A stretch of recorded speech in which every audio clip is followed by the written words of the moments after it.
Good morning. So, good morning mga partners, good morning mga friends.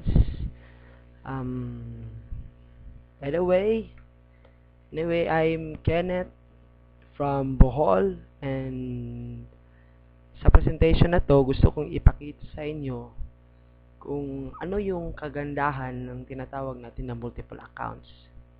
So, ano yung mga advantages kung by the time you started the business is nag-multiple accounts kaagad.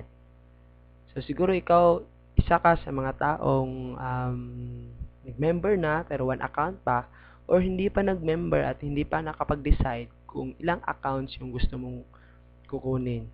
So, explain ko sa iyo ngayon kung bakit maganda by the time you start a business, mag-multiple heads ka. So, the beauty of multiple heads. So, may mga options tayo how to start the business. So, first option is tinatawag namin na starter package, which is one head. Second option mo is entrepreneur business package, which is 3 heads. And third option mo is international builders package, which is 7 heads. So, ito yung common options by the time you started the business. So, pero I personally recommend na kung gusto mo talagang seryosohin yung business mo at gusto mo kumita ng malaki dito, so I recommend you start at 3 heads or 7 heads. So, bakit? So, ipapakita ko ngayon sa inyo kung ano yung mga advantage pag nag-multiple heads ka. So, siguro, by the time normally, yung mga distributors na na-explain na ng business, they started at starter package, which is one head. So, sa starter package, yung capital mo is 7,980. So, ito yung pinaka-capital mo sa business and yung worth of products na balik sa'yo is 6,000. And then, meron kang isang scholarship certificate. So, yung sa genealogy mo, ito yung makikita mo. So, one account, meron kang left, meron kang right. So, ipagpalagay na lang natin sa one account, maximum na pwede mong malagay or minimum na pwede mong malagay by the time you started your network is 2 tao. So, what if 8 tao yung napajoin mo?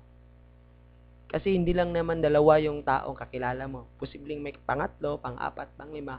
So, ipagpalagay na lang natin na may 8 nag-join sa'yo. So, ano yung magiging scenario or ano yung magiging structure nito para ma-maximize mo yung income pag one account ka lang? So, ito yung magiging scenario. 4 sa left and 4 sa right. So, possibly, yung income na makukuha mo sa 8 tao na nag-join, is a sponsoring bonus, kikita ka ng 8 tigpa 500.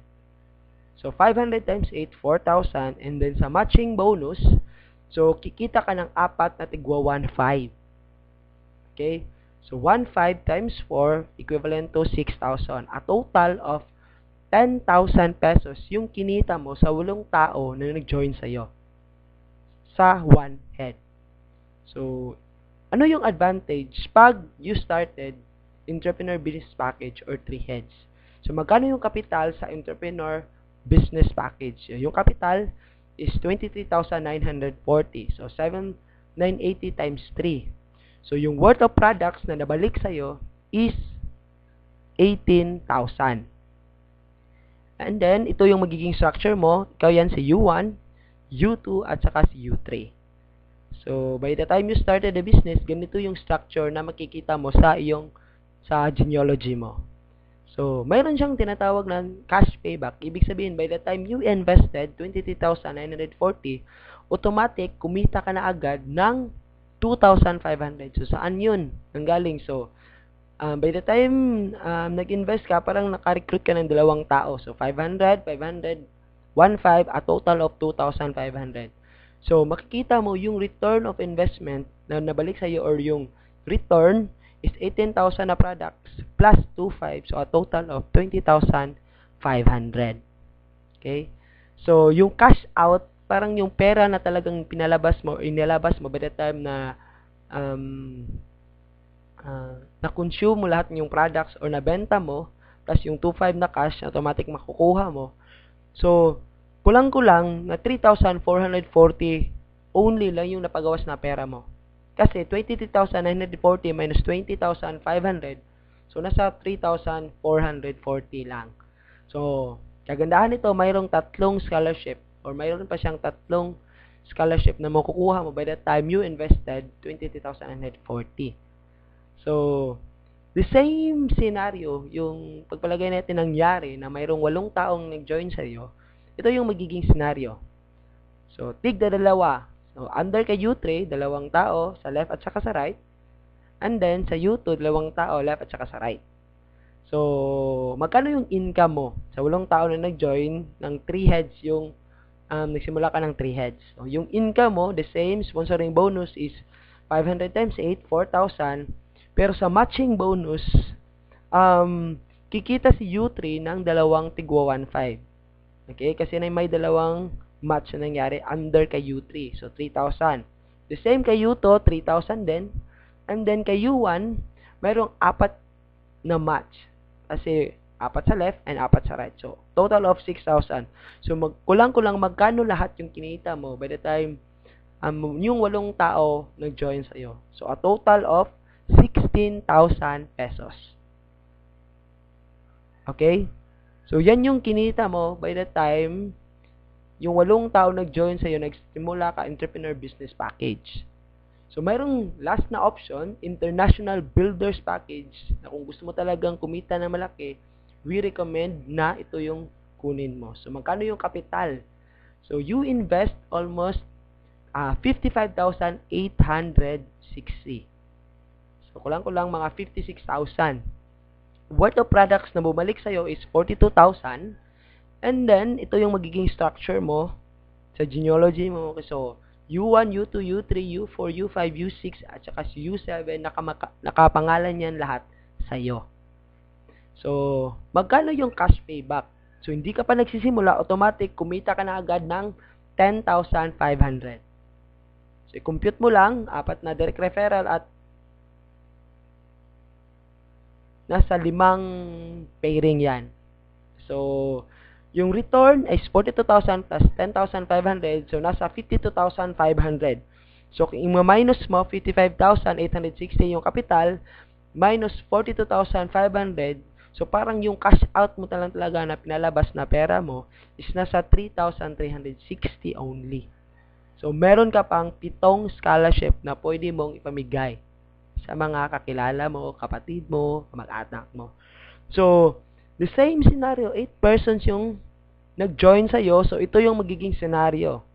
So, meron siyang 8 leg na maglalagay ka tigi-isang tao. Okay? So, yung income mo, magkano yung income mo sa 8 tao? Sponsoring bonus, nasa 500 times 8, 4,000. So, matching sales bonus, si U7, kumita siya ng isang pair. So, 1.5. So, si U4, U5, U6, at saka si U7, kumita sila ng tigo 1.5 sa matching bonus. So, lumalabas, si U7 to U4, kumita ka ng 6,000.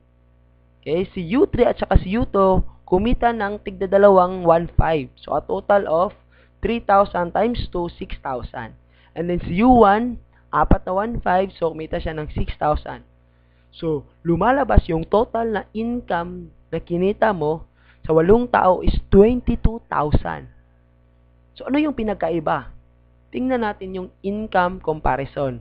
So, sa 8 persons na nag-join sa'yo, pag 1 head ka lang, 10,000 yung kikitain mo.